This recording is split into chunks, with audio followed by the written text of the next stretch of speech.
Hello, it's me again, TFR Wilderness. Welcome to my channel, and it's KTRT review time again. And the first one I've got to show you this month is the next in the line from the Hello Carbot's Cretaceous Period, movie figures from the movie that they had earlier this year, and they're the 4 Dinobot figures. So I've got the latest one, I've got the next one, and as I said in previous videos, I was doing this thing as I was theming the KTRT bots that I've been getting over the last couple of months. Like, what was the theme for the first month? I can't remember. Well, last month it was the colour yellow anyway, but this month there's no theme at all. the 2 KTRTs I've got this month have got absolutely nothing in common. They're not the same colour, nothing. They got nothing in common. But anyway, enough said about that. Yes, the next figure in the line from the Hello Carbot's Cretaceous Period movie characters, and it's this guy. This is Tego, or well, it's a Stegosaurus, and his name is Tego, Tego, and here he is in his Dinosaur mode, and as you can see, it's a large green Stegosaurus. And it's, as the other dinosaur figures go, it's pretty good. But before we get into that, I just want to have a quick look at the box again. And here's the box. It's as with the others, it's the theatrical or theatre version. It's got this bright, colourful printing, shiny printing on here. It's got his name. It says, Hello Carbot Tego down there. It's got, Chatan and Pendo King on the front. The Hello Carbot logo and Cretaceous Period. Some good artwork of the CGI images of the character, and then it says it comes with because it's the theatre version, it comes with the special chips. It's got more art on the side. Then it's got the same picture on the back, showing all 4 characters from the line. So I've got Terrajet, I've got Triton, and now I've got Tego, and next month I will be getting the final character in the line. I'll be getting Tyracles. And then you look on this side, and it's got a bit of bump about the character, which I can't read because it's all in Korean Hangul. And that's about all I can say about it. Now, before I go any further, obviously, this packaging that they've been using for these figures, it's just a plain box with printing on it. And then when you go inside, they come in this plain cardboard runner, and you open it out, and then it's got all these grooves in it, and you sort of slot the figure in between, and then you close it up. You close it up, and that holds the figure in place in the box.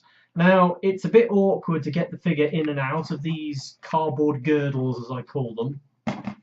But on reflection, actually, it's quite clever the way they've done it, because a lot of the packaging that they've been using for Carbot figures in the past, it's a large box with a big plastic clear window, so you can see the figure inside, and the figure is retained inside, like one of those clear plastic bubble things which holds the figure in place. This, however, is made out of virtually 100% cardboard, apart from the little plastic bag that the chips come in. So it's all recyclable, which is quite clever and very well thought out. If a little awkward to get the figure in and out of the box, but most people would just throw the packaging in the cardboard recycling once they've got the toy out of it, I suppose. But I like to keep my packaging, so yeah, I just wanted to show the packaging. Anyway, back onto the toy. So here's Tego in his dinosaur mode. Again, pretty much a plastic brick, a brick of a dinosaur. This guy does have a little bit of an articulation. You've got the front legs can rotate, and they can angle. They can down and up, and that's about all the articulation he's got.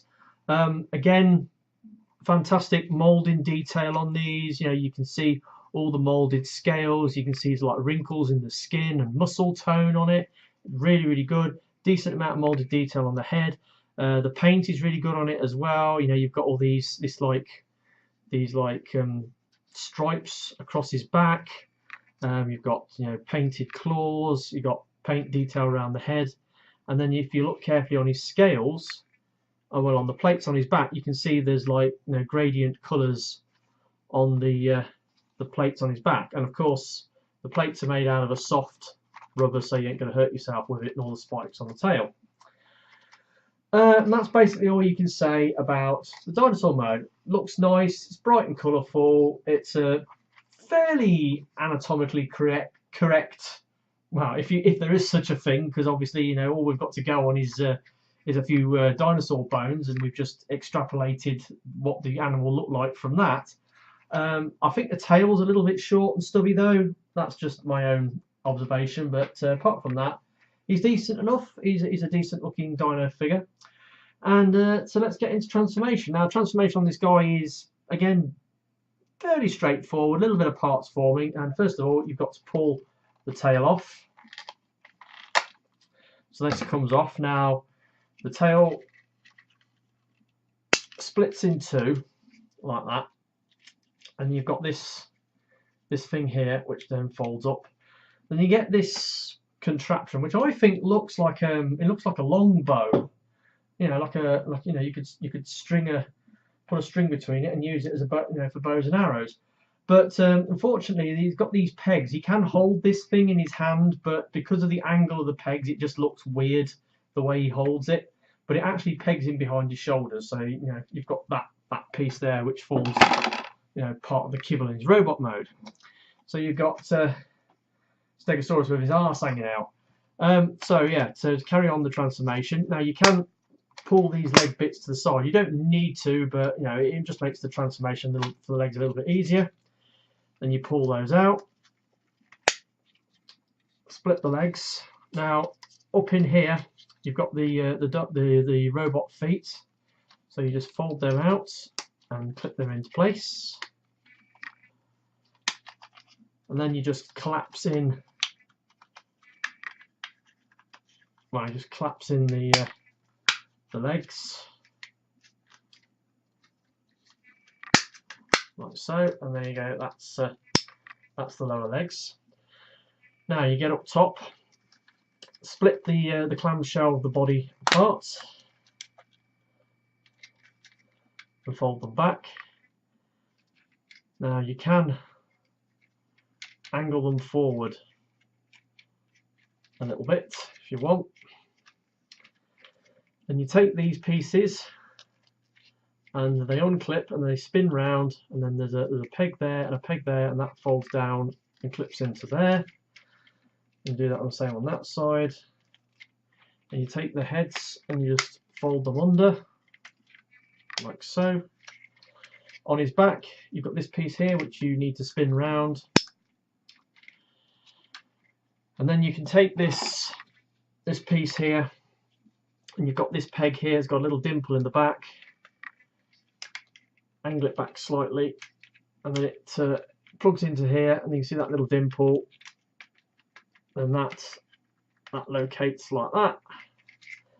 And then finally, flip out these little things in his chest, and then you get the dinosaur feet, and you flip them round to form the fists of the robot.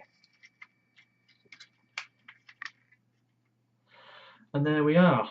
There is Tego in his robot mode, and he's not bad. He's pretty colourful. Slightly bulbous calves on his legs. You can actually remove these pieces. They do pop out, and I don't understand why they've done that.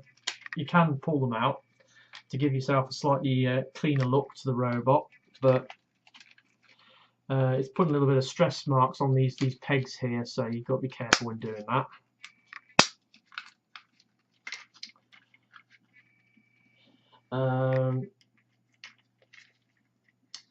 Yeah, he looks pretty cool. He's got the dark green, the orange, the red, and the white. Stands out quite well. One thing this guy has got is a very unusual head sculpt. You can probably see it there. You can see he's got ears, He's got white ears, you know, sticking outside of his head. Looks like Plug from you know, the Bash Street Kids. Very unusual head sculpt. Actually, I've taken a close-up photograph of it and I'll put it in now. Yeah, so you see he's got these big white ears sticking out. Looks really unusual. But you know, I suppose, you know, he's got to have a head design or a face sculpt of some description, I suppose. The head articulation, the head goes from side to side. These bits, you can fold them back. It's best to fold them back because then it gives you full ratcheted rotation on the shoulders. Now the shoulders are on a butterfly joint.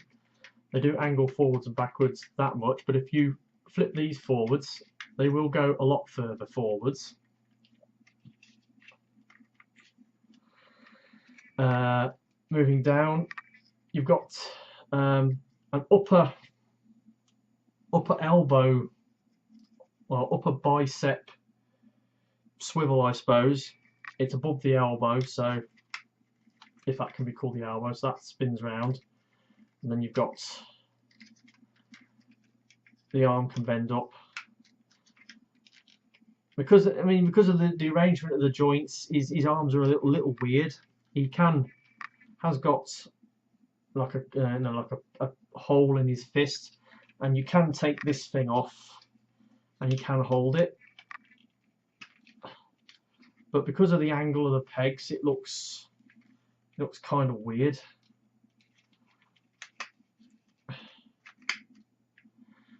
There you go. I suppose you can hold it like that with a bow and arrow.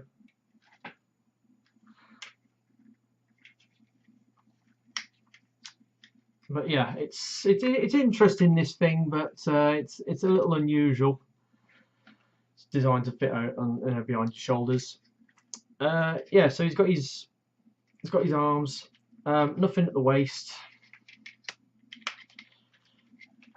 hips.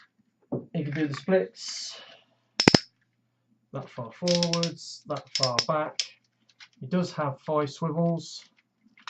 The knees, got very deep bend on the knees, and then you've got the feet, which have got a little bit of a bend for a little toe bend for, you know, transformation. But that is that. Accessories. Again, stand up. He comes with instructions, and he comes with the 2 little chips. You got that one, and you got that one. So yeah, you got the 2 chips which you can use with the little wristwatch activator thing that you can buy. You stick it in, and they've got little QTR codes on the back, and it you press it, it does lights and sounds and stuff. So they're specially meant for use for that, which I haven't got it, so got no reason to get it. Yeah, he's a decent enough figure. How do I rate it compared to the other 2 I've got from the line? Well, I still like Terrajet quite a lot. Triton's a bit okay, I suppose. Yeah,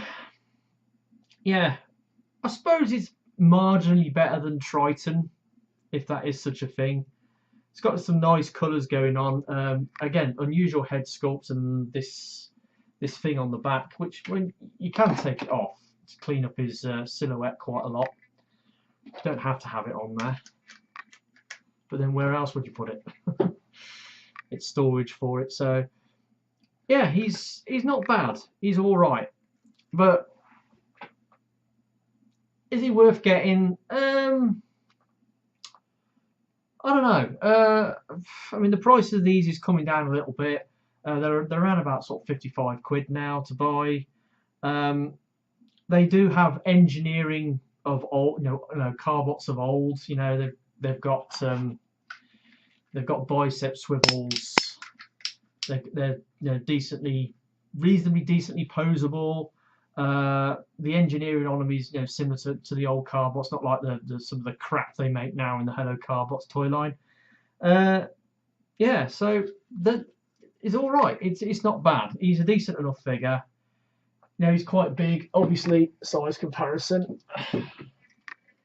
There he is next to Combiner Wars Megs, and as you can see, he's pretty much leader class size. So he's a big, chunky bot. He's got a decent amount of weight to him. But that's about as much as I can say about this. It's a decent enough figure. I've got one more figure to get from this particular subline from Hello Carbots, and be getting hold of him next month.